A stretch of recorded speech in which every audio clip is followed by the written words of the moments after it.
వాడికి ఎందుకు కరోనా దెబ్బలు పడ్డాయో అడిగితే చెప్తాడు. వెళ్ళడుగో. నీకు పొగరు ఎక్కువయింది. జరిగింది చూసావుగా. ఇంకోసారి ఇలాంటి సాహసం చెయ్యకు. నీ కూతుర్ని చేసుకోవడానికి ఎవడొచ్చిన వాడికి ఇదే గతి పడుతుంది.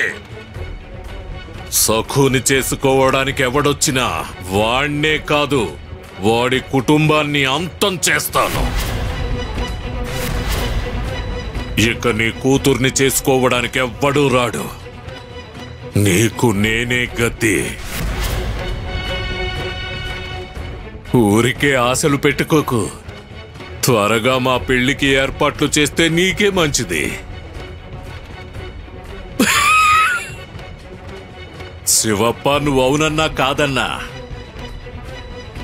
నేనే నీకు అల్లుణ్ణవుతా. నీకు నవమి వరకు గడువిచ్చాను. నీ కాళ్ళు భూమి మీద లేవు, ఆకాశంలో ఎగురుతున్నావు. నా సక్కుని నా నుంచి దూరం చెయ్యాలని పథకం వేస్తున్నావు. అందుకని నేనే స్వయంగా రంగంలోకి దిగాను. మీరు మీ ఇష్టం వచ్చినట్టు చేయండి. మీ ఇష్టం వచ్చినట్టు చేయండి. ఇచ్చిన గడువులోపు నేను మీ అప్పుని తీరుస్తాను. అర్థమైందా?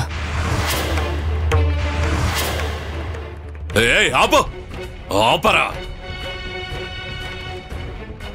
నీ దగ్గర డబ్బు సమకూరలేదు. సమకూరి ఉంటే ఎప్పుడో నా మొహాన కొట్టేవాడివి. అందరూ శ్రద్ధగా వినండి. ఈ ఊళ్ళో శివప్పకి ఎవ్వరూ సహాయం చెయ్యకూడదు.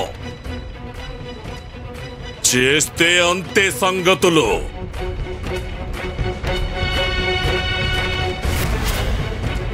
సహాయం చేస్తే మీ అంతు చూస్తాను. మరో విషయం,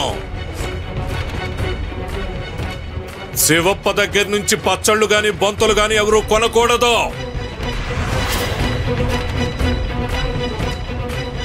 వాడిని వదిలేయండి.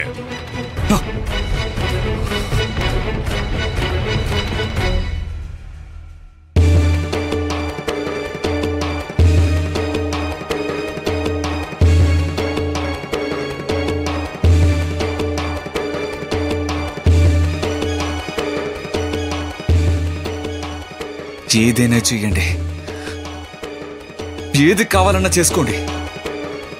కానీ మమ్మల్ని భయపెట్టి బెదిరించి మా మీద పెత్తనం చెలాయించాలనుకుంటే కలలో కూడా అది జరగదు. మీకు అండగా దుష్టులు దుండగులు ఉన్నారు. మాకు అండగా పాండురంగడున్నాడు.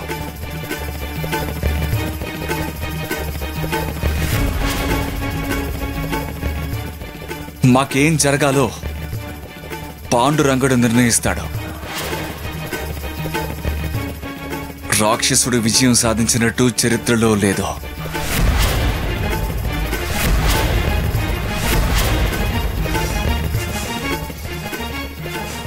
అలాగా? మరో 2 రోజుల్లో గడువు పూర్తవుతుంది. ఈ 2 రోజుల్లో నువ్వేం చేస్తావో చెయ్యి, నేను చూస్తాను.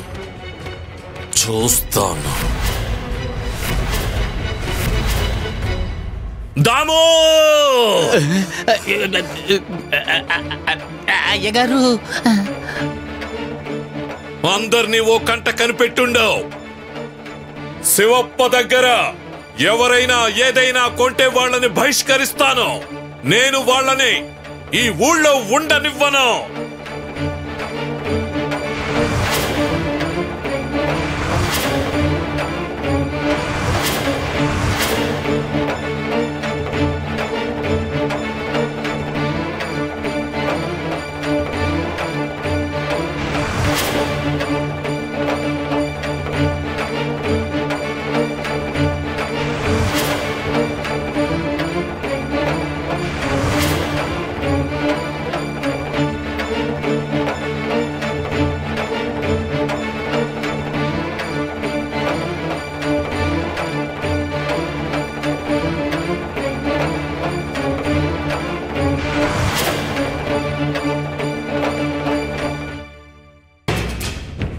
ఏవండి సత్యభామ గారు, బయటికి రండి.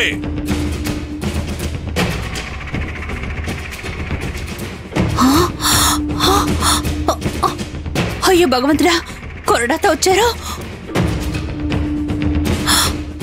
అయ్యో, అసలు మీరు ఇక్కడికి ఎందుకు వచ్చారండి? ఎందుకలా కేకలు పెడుతున్నారు? సత్యభామ, ఎవరొచ్చారు? అల్లుడొచ్చాడు, ఇంటల్లుడొచ్చాడని చెప్పండి. చెప్పండి. అలాగా, రండి రండి రండి. చాలా రోజుల తర్వాత మా ఇంటికి వచ్చారు శివప్ప. వెళ్ళా, లోపలికి వెళ్ళా? అయ్యో, ఇంట్లోకి వెళ్తే ఎలాగండి? ఆయనకి నేనేమైనా చెప్పాలి. నడవలేరు గాని కళ్ళు చెవులు బానే పనిచేస్తున్నాయి. విషయం ఏమిటో త్వరగా చెప్పండి. ఏంటి అరుస్తున్నారు? ఏం చేస్తారో తెలీదు.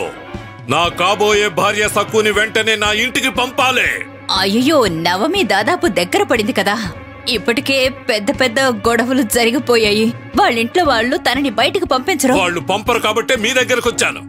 మీరున్నది ఎందుకో? చూడండి, నేను కావాలంటే సకు మా ఇంటికి వచ్చేలా చేయగలను, కానీ మీ ఇంటికి పంపించడం నా వల్ల కాదండి. అర్థం చేసుకోండి. అయితే తన్ని ఇక్కడికి రప్పించండి. ఇక్కడి నుంచి తీసుకువెళ్లే బాధ్యత నాది. ఇప్పుడా? ఇక్కడికా? ఇప్పుడు కాదు, రేపు. రేపు సకుని మీ ఇంటికి పిలిపించండి. యశోబా వచ్చి సంకేతం ఇస్తాడు. సంకేతం అందిన మరుక్షణం సకుని మీ ఇంటికి రప్పించాలి. అర్థమైందా?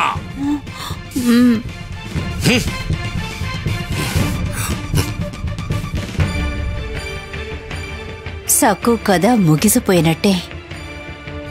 ఇక తన్ని ఎవ్వరూ కాపాడలేరు.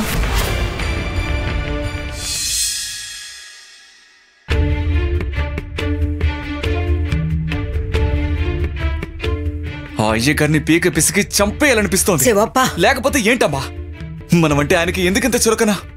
ఆ జమీందారు మంచివాడైతే ఇంత దూరం ఎందుకు వస్తుందిరా? వాడి మీద పగ పెంచుకోకు. మనల్ని జాగ్రత్తగా కాపాడుకోవడం ముఖ్యం. అమ్మా, ఆ దుష్టుడు గ్రామస్తుల్ని బెదిరిస్తున్నాడు. మన దగ్గర పచ్చళ్ళు కొంటే వాడిని బహిష్కరిస్తానంటున్నాడు. ఏవి అమ్ముడవకపోతే అప్పెలా తీరుస్తాం? మన శ్రమ వృధా అయిపోతుంది. బంగారం అమ్మి 8 రూకలు సిద్ధం చేశాను. సైంధవుడిలో వచ్చి అడ్డుపడ్డాడు. చేతికి అందింది నోటికి అందకుండా పోతోంది.